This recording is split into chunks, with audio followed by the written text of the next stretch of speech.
This is Pet Life Radio. Let's talk pets.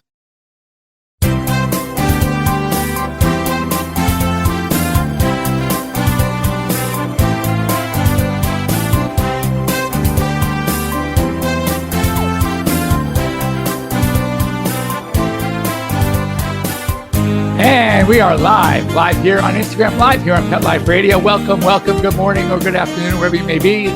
You're here live with Dr. Jeff Werber, your host for the next 30 minutes here on Pet Life Radio's Ask the Best with Dr. Jeff. And here for you, here for your pets, anything you want to talk about. And I see I have some people. Ini, how are you? And let's see. So I'm going to wave as I talk to everybody. And I see Shecky. I got two of my three siblings are here. That's great. They don't have enough of me already. They have to listen to me on Sundays too. Anyway, that's impressive.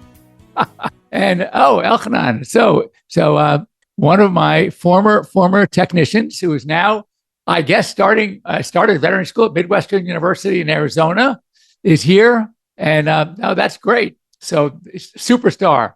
So we got another. In fact, two of my former techs are at Midwestern. One is a year ahead.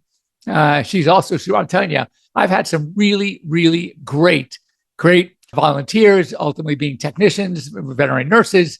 And another one who is starting UC Davis was also quite a superstar. So I'm really thrilled that they're doing so well. I've had a lot of really, really great people. And I know, and not because of me, probably in spite of me, they're going to become really great veterinarians. And we need it. We really do need it. Steve, good morning. JB, good morning. So anyway, as you know, anything you want to talk to me about, now is the time to ask. I've had some great questions, some follow-ups. ISIS, remember that was one. If you went, you saw the horrendous pyometra, which is that uterine infection, is doing great. Also, the dog that I did the thyroid mass is doing very, very well. She's now seeing an oncologist. We're talking about some things that we need to do post-operatively because it came back cancer, thyroid carcinoma. I'm not surprised. So even though when you even have a successful surgery, you still need to follow up because there are always these, either through the lymphatic system or through the blood. These are very aggressive tumors. And so we're talking about different things, whether it's going to be a medication, chemo, radiation, to really try to obliterate the very last cancer cell. So that's sort of what we're working on now.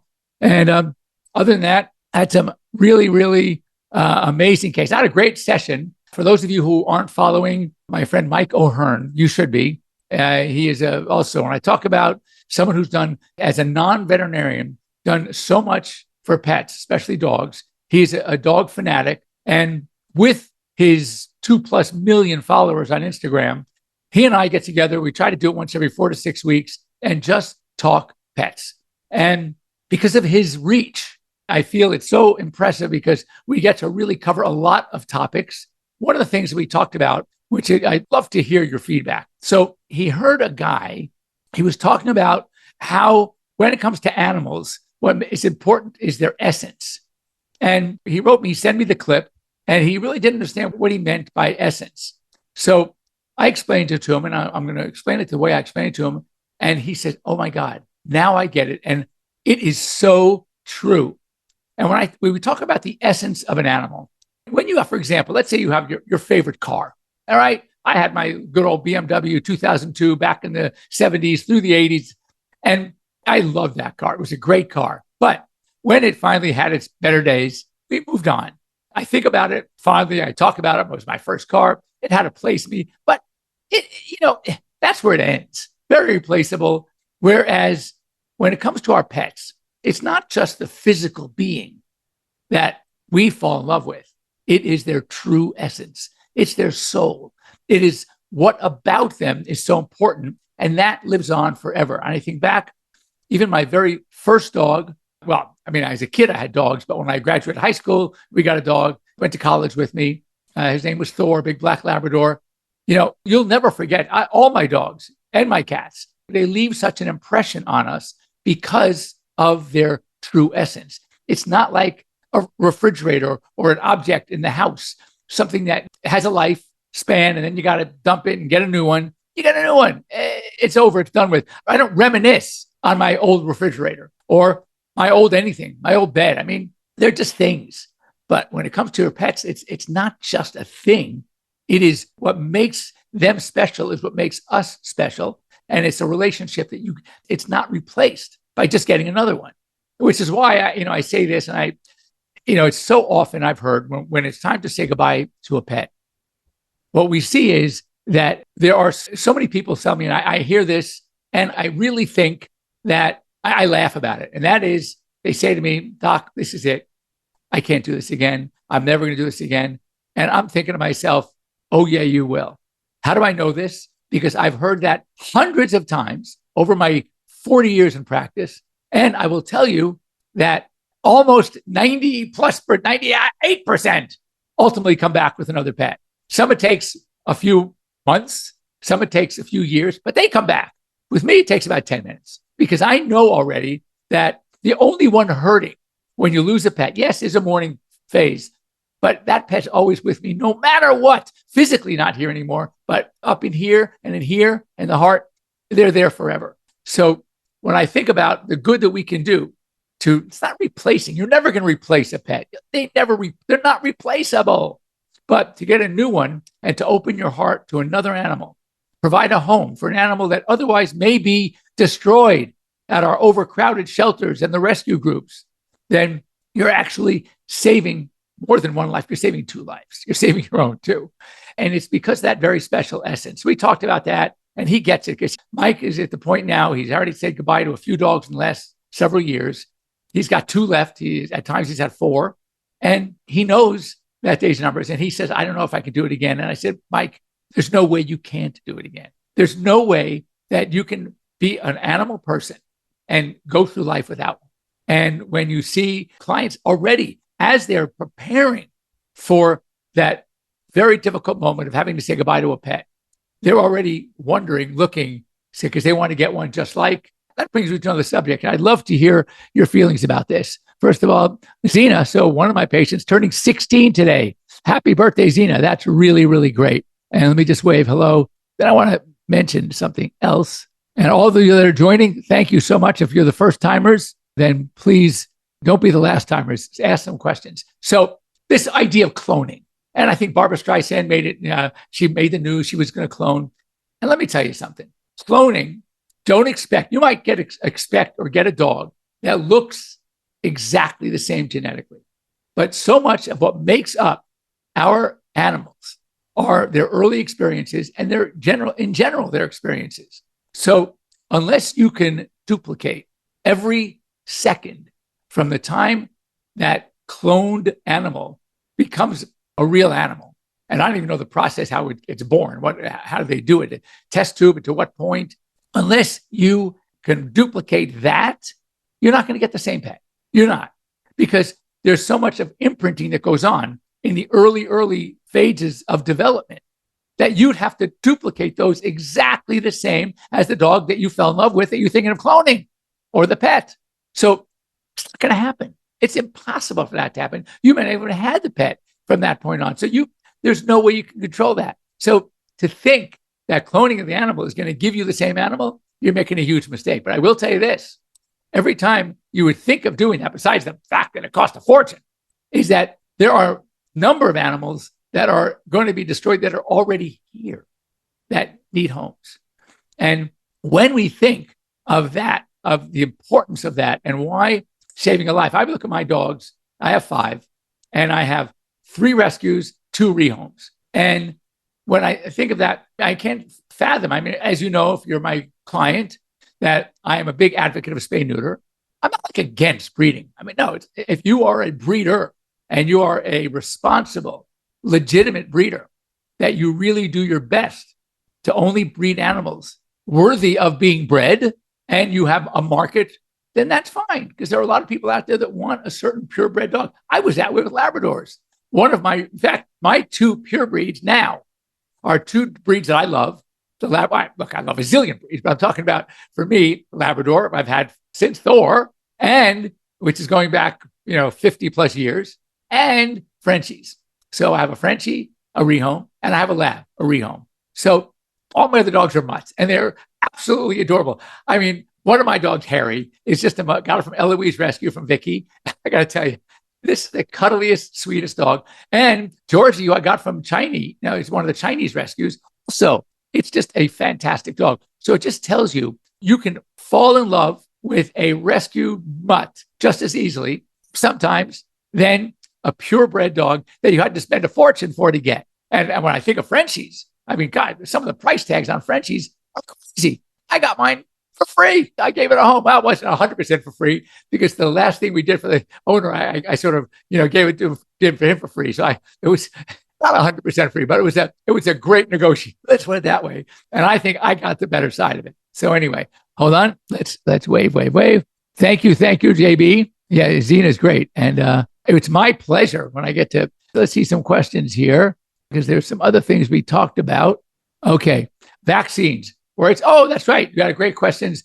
So, by the way, we also talked about this with Mike on the podcast we did with him. So, vaccines I'm not anti-vax by any means, but what I am anti are unnecessary vaccines and understanding that vaccines can be protective, but not necessarily 100%. Know that too. We see that a lot with Bordetella. And my feeling is this, that if there is a risk, that a dog is at risk of a certain disease, and that disease is vaccinatable, if that's a word, all right, can be prevented via vaccine, then I'm a fan. Now, if there's a disease that is highly unlikely to affect your dog based on lifestyle, based on location, then do not vaccinate. So for me, less is more. For example, let's take Lyme disease. Here in Southern California, we don't really see Lyme. So do we see ticks? Of course we do, but we don't see Lyme. So am I going to recommend Lyme disease vaccines as a regular routine? Absolutely not. Now, if I hear that one of my patients for the summer is going to fly back east, especially the Northeast, right? Then am I going to recommend the vaccine? Absolutely. Let's take another example. Okay. We have Lyme, which is one. The other one is the rattlesnake vaccine. I just had a client in who lives on the corridor, and a prior vet was recommended. I saw the paperwork due for a rattlesnake vaccine. I go, I look at this dog. It's a foo-foo dog.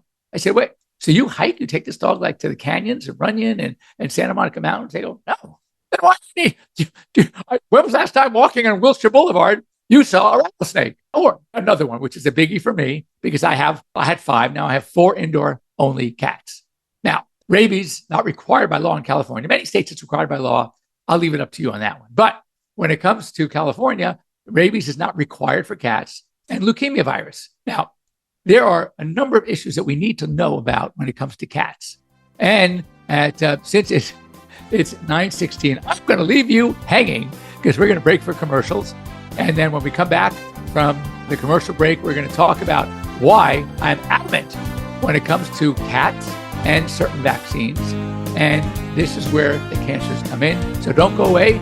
We'll be back after these short words.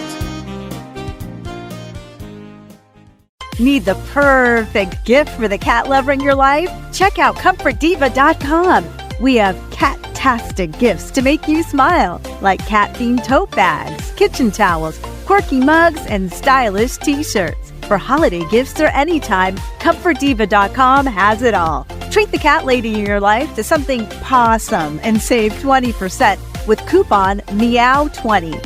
Visit ComfortDiva.com today because every cat lover deserves a little comfort. ComfortDiva.com, where comfort meets catitude. Let's talk pets. Let's talk pets On Pet Life Radio. Pet Life Radio. PetLifeRadio.com.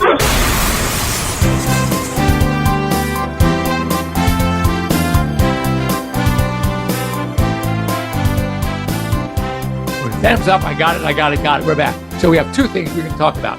So first of all, I want to talk about cats and vaccines. And some vaccines, by the way, and for some reasons in certain states, it's the same vaccine. They only allow it once a year, or they recommend it once a year. On a 3-year vaccine like distemper parvo, a 3-year vaccine like rabies, why do it once a year when you get away with 3 years? Which is also why, as many of you know, I am a big advocate of titer testing. Now, I don't titer everything only because of the expense, but for distemper and parvo, there are in-house titer test kits that are very effective and much less expensive, more reasonable. And I would prefer, because I've there are many people that are anti-vaxxers, and yet they want to have their pets protected. So when I offered them the option of titering, they went for it. And what I've learned from this, which is so interesting, is that the vast majority of animals that I've seen after 3 years, when I titer test them, still don't need the vaccine. They are still protected with a high vaccine titer. I've had some dogs go 7 and 8 years before needing a booster. So now, if you are in that group of people that, I believe in vaccine, but I don't want to vaccinate unnecessarily, then talk to your veterinarian about a titer test.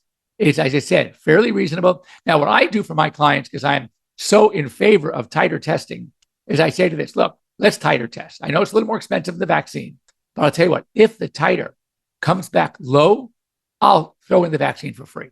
So that way they can't lose. I don't, they say, well, yeah, my titer's nothing. I got to come vaccine anyway. Well, you don't have to. So I think that's a great solution. It's really, I think, safer and better for the dog. So let's go about cats. So what we know about cats is something called feline vaccine-induced sarcoma. It is a tumor.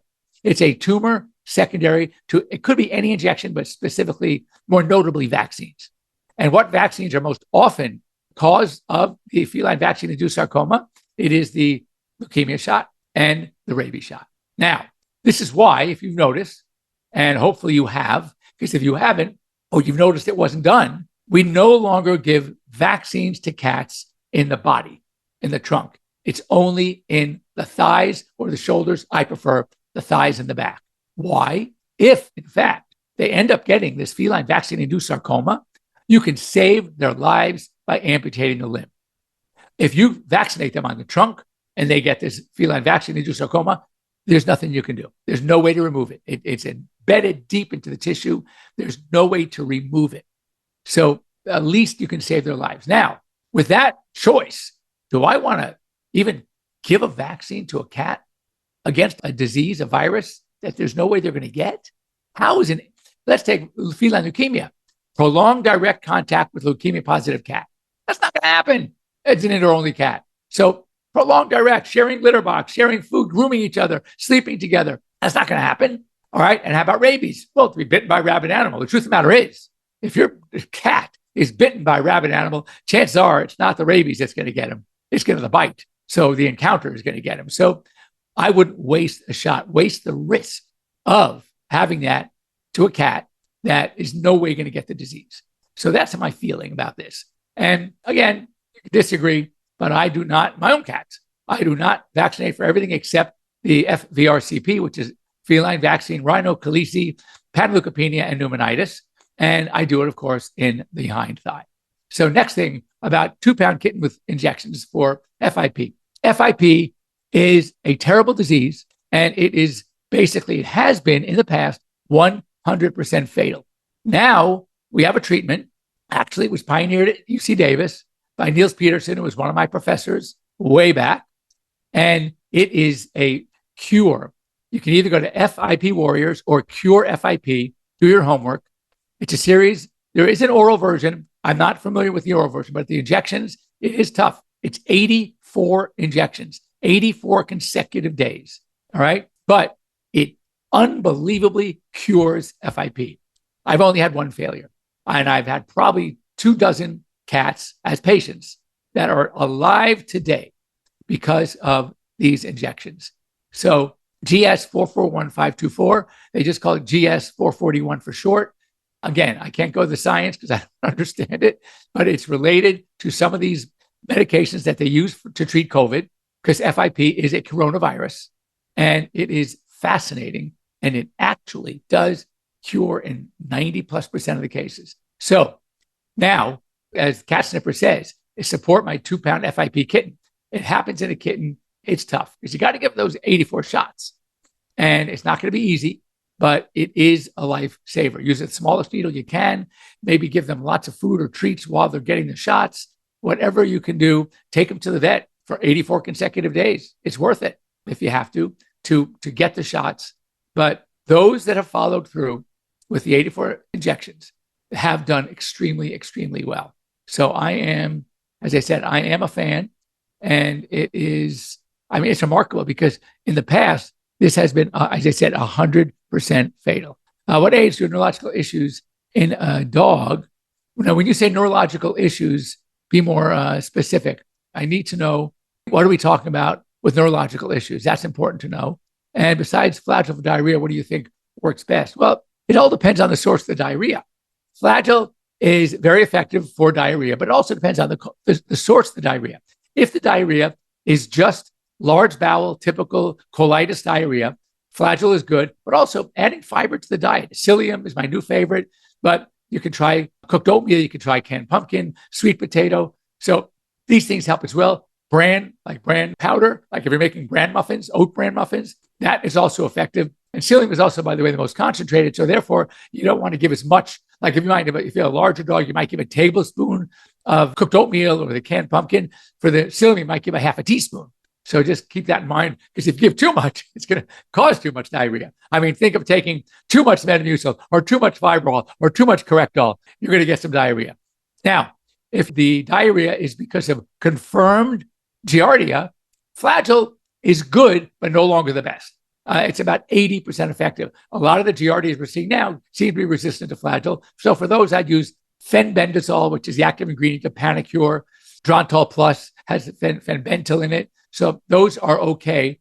But sometimes I always try Flagyl first, but the Panacur fenbendazole is not that difficult to do either. So I think that would be an option. Then also sometimes just modifying the diet. Sometimes it might be something related. The best way to tell, this is important to know, whether or not you're dealing with a small intestinal diarrhea or a large bowel diarrhea. Large bowel diarrheas are not very serious. Even if you see mucus and blood, that's just confirming large bowel diarrhea.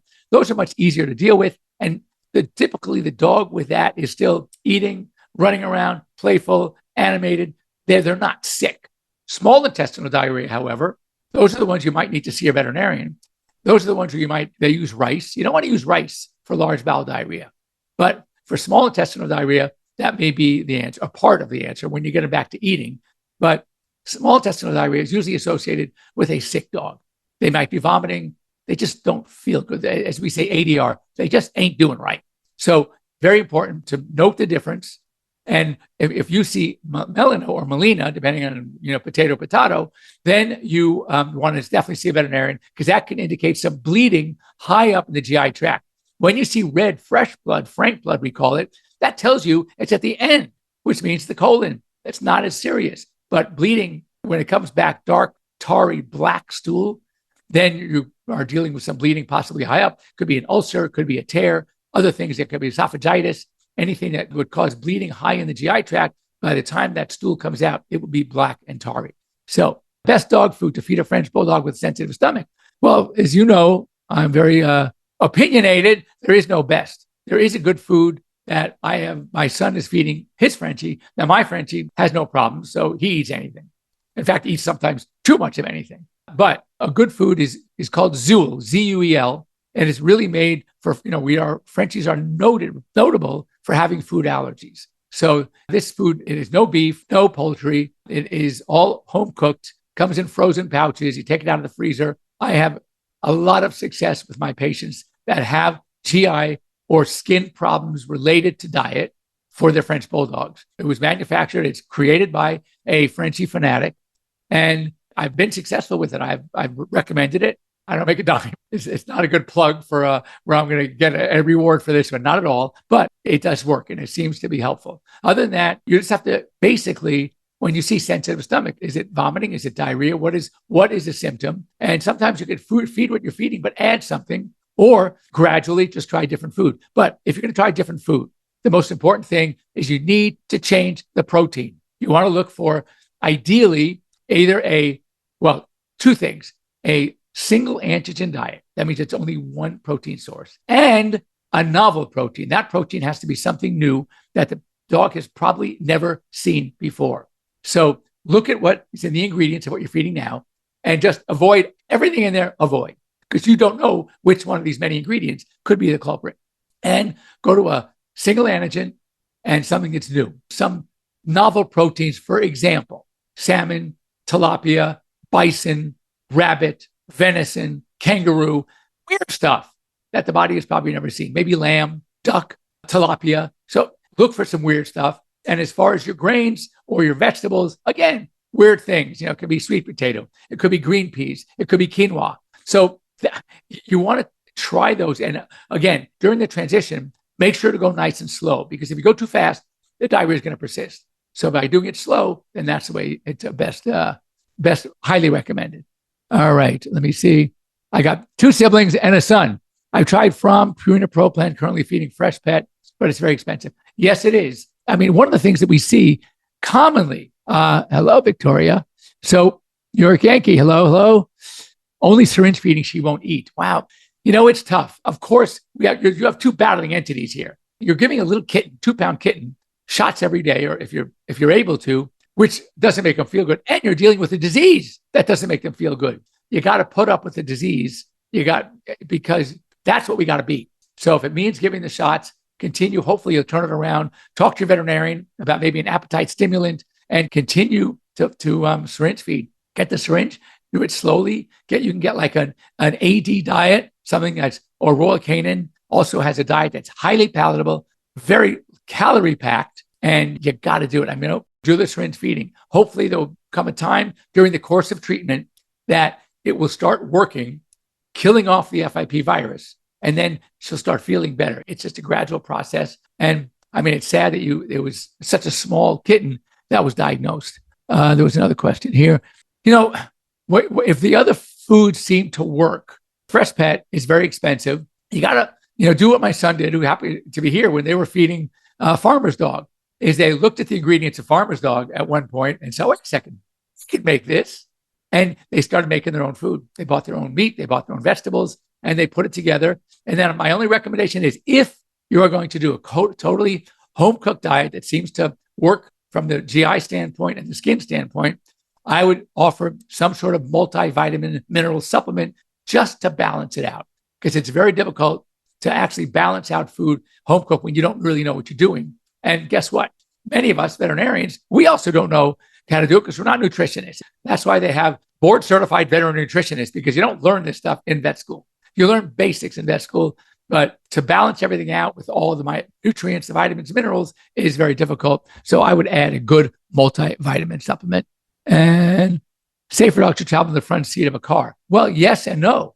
To travel with any dog in a car, you want to make sure that they are buckled in properly, or they're in a carrier that is then strapped in properly. I'm wondering if your concern is if there's an accident and you have the airbags.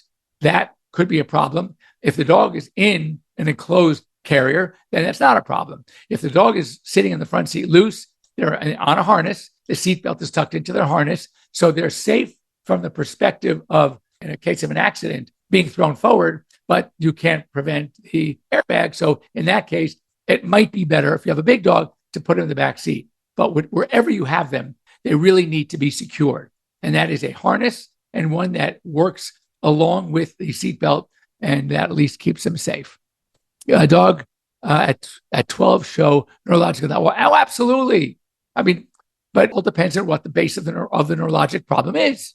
All right. Is it a disc in the hind end? So they blow a disc. Is there pain associated with it? Is it a weakness that was sort of coming on gradually over time, or a weakness that just happened like that? If it happened suddenly, I think of a disc rupture, something that happened fast. If it's been a prolonged, then I'm thinking of maybe a disease. It could be a tumor growing in the cord. It might be a meningitis. If it's in the brain, it could be an encephalitis. What you need to do is, at that point, I would recommend, if everything else is normal, a good veterinary exam, looking for deep pain response, looking at other things, doing what's called a neuro exam, and then ultimately a CT or an MRI. We just had a dog coming in for a CT, multiple lesions along the spine, the lumbar sacral spine, the thoracolumbar spine, and the cervical spine. And this is going to be a good candidate for surgery. We're sending him off to a neurologist or a veterinary surgeon. So yes, that's very important to make a diagnosis. All right.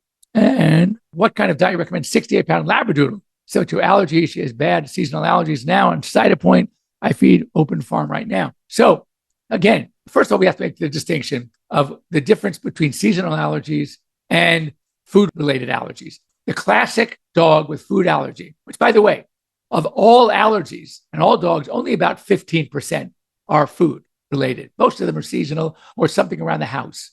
But of the 15%, what we'll notice clinically would be foot chewing, foot licking, extensive, where you actually see saliva staining, ears, and also face, rubbing their face along the carpet, along a wall. Those are the classic examples. And that's assuming the dog read the book, because they don't know how they're supposed to. So if you have something, it's an allergy and what's clouding this issue is had bad seasonal allergies. And with seasonal allergies, you also have the overlap of the ears with atopy, atopic dermatitis. So now you're wondering, is this ears or is this food? So if it's going all year round, then I would look for something around the house or the food.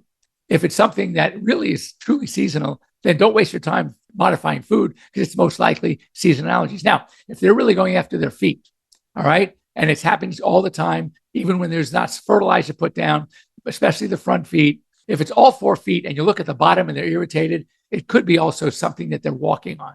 You can try putting them on little booties when you take them out for a walk and see if that makes a difference. If it does, there's your answer. If it doesn't, then you're looking likely, or food is on your list of differentials. So, it's not easy. It's not easy. And push comes to shove, you might want to see a veterinary dermatologist for some specialized testing, but it's not an easy answer. Make sure the pumpkin is just pumpkin, nothing else. Yes, true.